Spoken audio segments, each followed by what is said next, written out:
السلام عليكم ورحمة الله تعالى وبركاته. إن شاء الله أخواتي عند طلب بزاف ديال الأخوات وخصوصا المقبلات على الزواج، كاين شي فتيات طلبوا مني باش ندير لهم الحريرة بما أنه شهر رمضان على الأبواب. قلت علاش لا نقدمها ليستفيد منها الجميع. هاد الحريرة هي حريرة وجدية أصيلية كما نقولوا. عندي لها على بركة الله هنايا الحمص اللي رطبتو ليلة كاملة. انا هنا في الحريره ديالي الحمص ما نفسخوش من القشره، نخليه هكا صحيح. عندي شويه ديال العدس اللي نقيته وغسلته بطبيعه الحال. عندي هنايا واحد البصله كبيره. عندي واحد تقريبا 250 غرام ديال اللحم. هنا عندي القزبر، عندي المعدنوس، عندي الكرافس.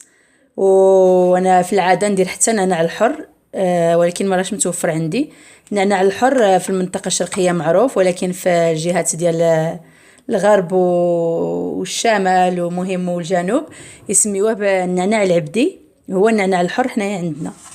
عندي ليها التوابل، غادي نحتاجو بطبيعه الحال الملح، غادي نحتاجو كرويه والكبابه، كذلك غادي نحتاجو سكينجبير، ونحتاجو شويه ديال القرفه وشويه ديال البزار. هادشي اللي غادي نحتاجو لهاد الحريره هادي. بسم الله. في الاول غادي نجيب واحد الكوكوط،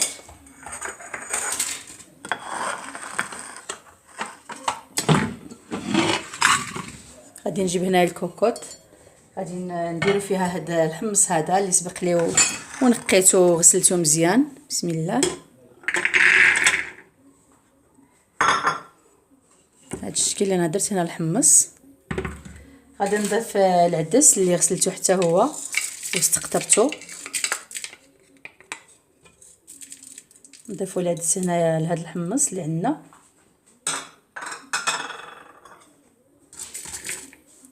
ثم غادي نضيف هاد التقاطع هادو ديال اللحم بهاد الطريقه.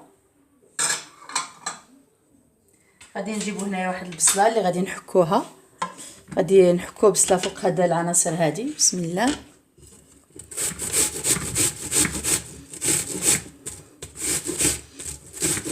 هنا الحريره تختلف من منطقه لاخرى، بحال حنايا الوجاده دائما نديرو في الحريره الكرويه ونديرو كبابه، هادشي اللي تمتاز به الحريره ديالنا، وكذلك نديرو النعناع الحر.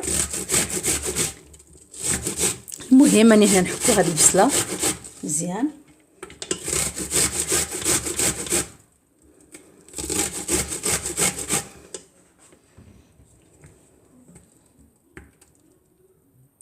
كما راكي تلاحظي بعد ما حكيت البصله فوق اللحم والحمص والعدس، غادي نخليها جانبا. ثم غادي نمشي نجيب واحد القطاعه بهذا الشكل هذا اللي غادي نقطع عليها شويه ديال القزبر، شويه ديال المعدنوس، كذلك شويه ديال الكرفس.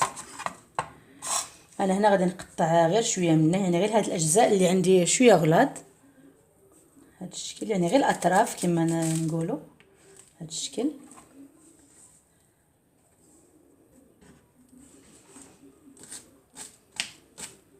غادي نقطعوهم، نحاول نقطعوهم شويه رقاق.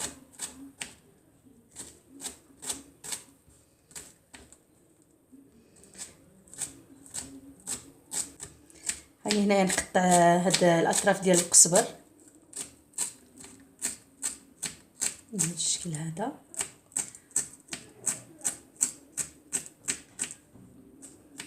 انا هنا ما بغيتش نقطع الفيديو، نتوما الا جاكم الفيديو طويل تقدروا تسرعوه. بغيت نوري للاخوات المبتدئات خطوه بخطوه هاد المرحله ديال الحريره هذه. استسمح الا طولت عليكم. انا قطعت هنايا القزبر بهذا الشكل هذا. غادي نضيفوا لهاد الحمص اللي عندنا، وكذلك بصل والعدس واللحم. كذلك غادي نمشي للمعدنوس والقزبر حتى هو بنفس الطريقه، غادي نقطعوه بنفس الطريقه اللي قطعنا بها القزبر.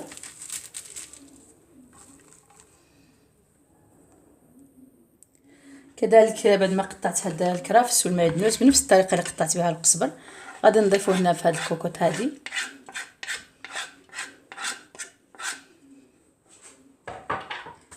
الان غادي نمشي للتوابل. غادي نديرو واحد المعلقه كبيره ديال الملح. انا في القياس ديال هاد الكوكوط هادي نعمر الملعقه بالملح على هاد الشكل. نضيفو ملعقه ديال الملح.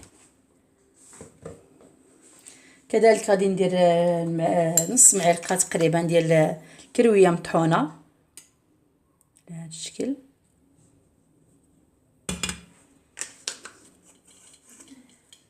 ثم غادي ندير البزار كذلك حتى هو نص معلقه عفوا. هنا البزار يبقى حسب الاختيار، بغيتيها ما تجيش حاره ما تكثرش البزار، نبغي شويه الحريره تكون شويه حاره.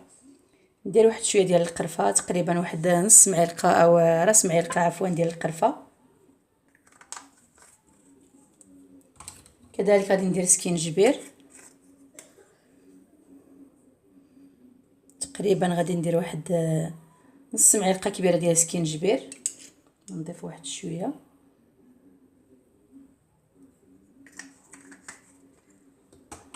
ثم غادي ندير شويه ديال الكبابه هاد الشكل تقريبا حتى هي غير واحد راس معلقه.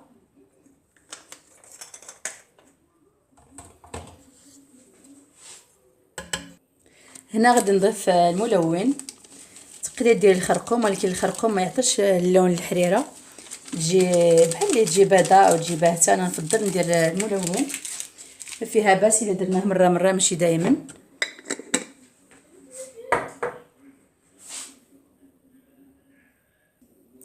هنا درت لها واحد ربع كاس ديال الزيت كما سبق وذكرت لكم. نظن باللي الفيديو ما تصورليش. درت هنايا واحد ربع كاس ديال الزيت ديال المائده.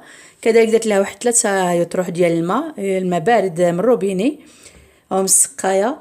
غادي نبلعها الان، نبلع هاد الكوكوط هادي ثم غادي نحطها فوق البوطه ونخليها حتى طيب، اي طيب لنا الحمص واللحم اللي عندنا. عاد غادي نتلاقاو باش نديرو التتمه ديال هاد الحريره هادي.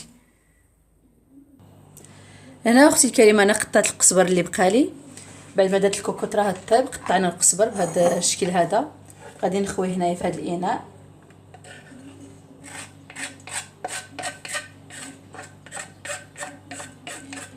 ثم غادي نمشي باش نقطع المعدنوس والكرافس اللي عندي الطريقه.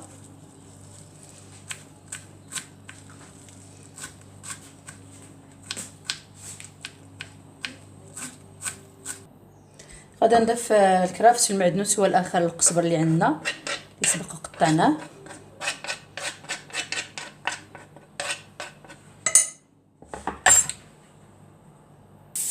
الان بعد ما قطعت الربيع كما راكي تلاحظي الكوكوط ديالنا راه تصفر. الان غادي نضيف واحد 2 معالق ديال الطماطم مركزه او 3 عامرين مخبين. غادي ندير هنا 2 معالق ونصف تاع الطماطم مركزه لهذا الربيع هذا اللي عندي، القزبر والمعدنوس والكرافس. ثم غادي نحاول ندمجها مع هذا الربيع، ندمج الطماطم مركزه مع الربيع اللي قطعت. غادي نضيفو تقريبا واحد الكاس ديال العنبه ديال الماء باش نحلو هاد الطماطم هادي. نزيدو شويه ديال الماء بهذا الشكل.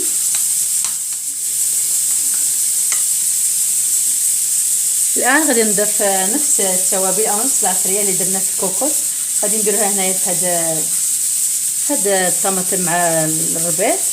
لان كرويه هنا غادي نضيفو اكثر من الاول، نديرو معلقه عامره كرويه ثم كبابه. غادي نديرو تقريبا واحد نص معلقه ديال الكبابه. كذلك غادي نضيف البزار، نديرو تقريبا واحد راس معلقه ديال البزار لانني درت في الاول في الكوكوط باش ما تجيناش حاره بزاف. كذلك غادي نضيف سكينجبير تقريبا حتى هو معلقه ديال سكينجبير. نضيفو كذلك شويه ديال القرفه، راس معلقه فقط ديال القرفه باش ما تجيش المذاق ديال القرفه طاغي في الحريره. غادي نخلطو الجميع. انا هنا عندي كوكوط كبيره، علاش درت هاد القوام كامل. انت الا كانت عندك صغيره تقدري ديري نص المقادير.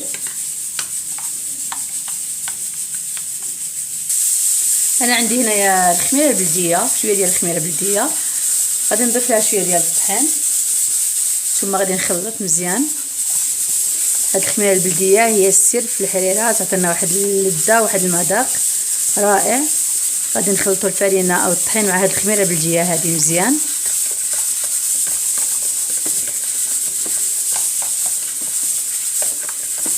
هنايا وجدت كذلك واحد شويه ديال الشوربه رقيقه او الشعريه في هذا الطبسي هذا. هاد المراحل هذه حتى نحل الكوكوط عاد غادي نضيفهم. نخلط مزيان هاد الخميره هذه مع الطحين حتى تنسجم، ونخليها جانبا حتى يطيب اللحم والحمص، عاد غادي نكملوا البقيه ديال المراحل. انا هنايا صفيت هاد الخميره هذه باش ما يبقاش عندي تلكعات في الحريره عفوا. هنايا وجدت شوربه، وجدت كذلك صلصه تاع الطماطم مع الربيع والتوابل، غادي نخليهم جانبا وغادي ننتظروا حتى تطيب لنا الحريره ونتلاقاو بعد قليل. الان بعد ما الحريره ديالنا راها كطيب غادي نمشيو نوجدوا واحد القطبان اللي يجي زوين وخفيف. هذا القطبان غادي نديروه بقطع ديال صدر الدجاج او لادان كما تفضلي. انا نبغي هنا صدر الدجاج احسن من لادان. عندي هنايا قطع من صدر الدجاج، غادي نضيف لهم واحد شويه ديال البصله محكوكه. بسم الله. بهذا الشكل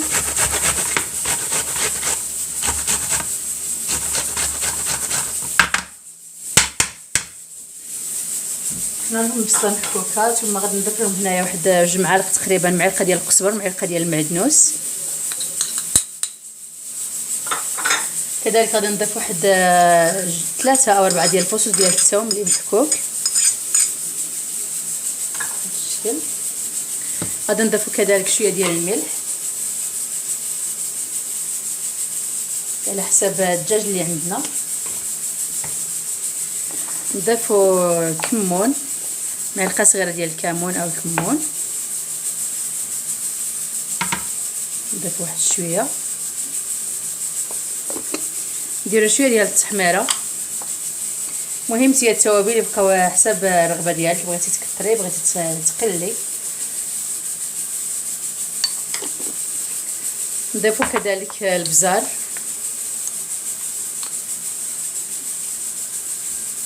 بالشكل هذا. ثم نضيف واحد المعلقه ديال الموطارد، معلقه صغيره ديال الموطارد باش يطري لنا هاد القطع ديال الدجاج. غادي نخلطوا الجميع. بسم الله.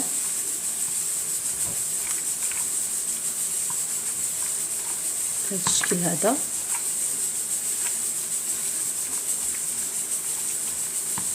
نحاول ندخل هاد الشرموله كامله للقطع اللي عندي.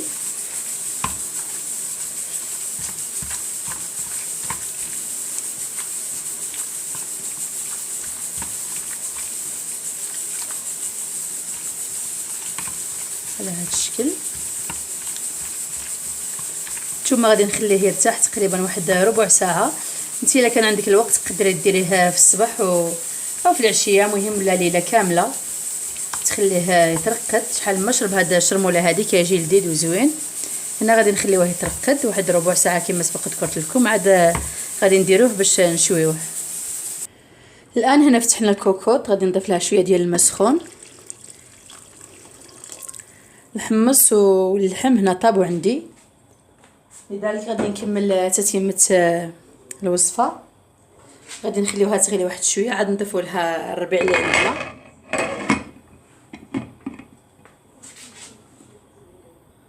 هنا كما راكي تلاحظي الكوكوط راها تغلي، غادي نضيف لها هذا الخليط ديال الربيع اللي درناه مع الطماطم المركزه. بسم الله. بهذا الشكل.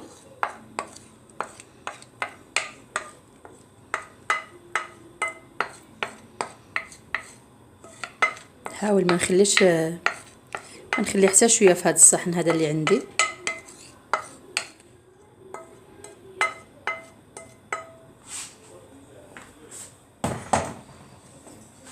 غادي نحرك.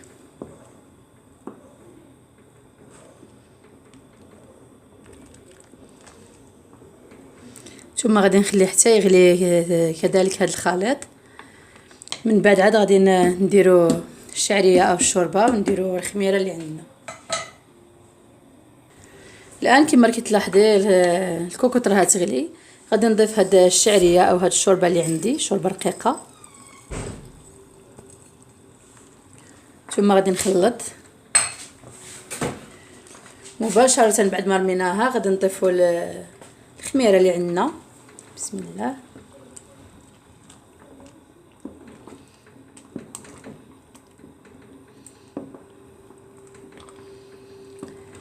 نضيف الخميره وفي نفس الوقت نحرك.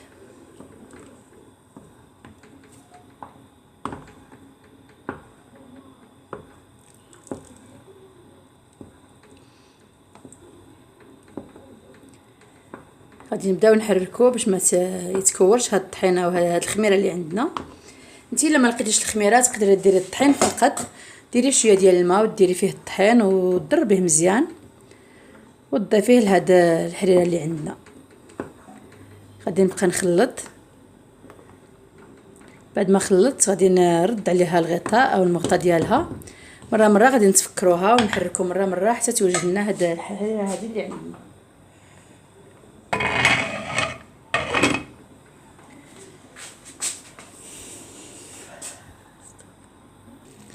مره غادي نحركوها، ما نغفلوش على هاد الحريره هذه. نحركو من تحت للفوق باش ما تلتصقش بهذا الشكل هذا.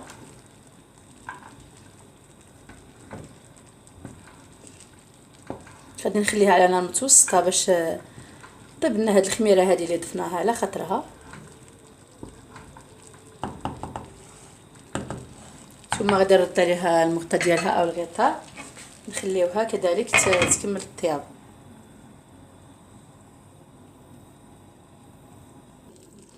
هنا كما راكي تلاحظي اختي الكريمه الحريره ديالنا راها طابت بعد ما كنت كل مره نحركها.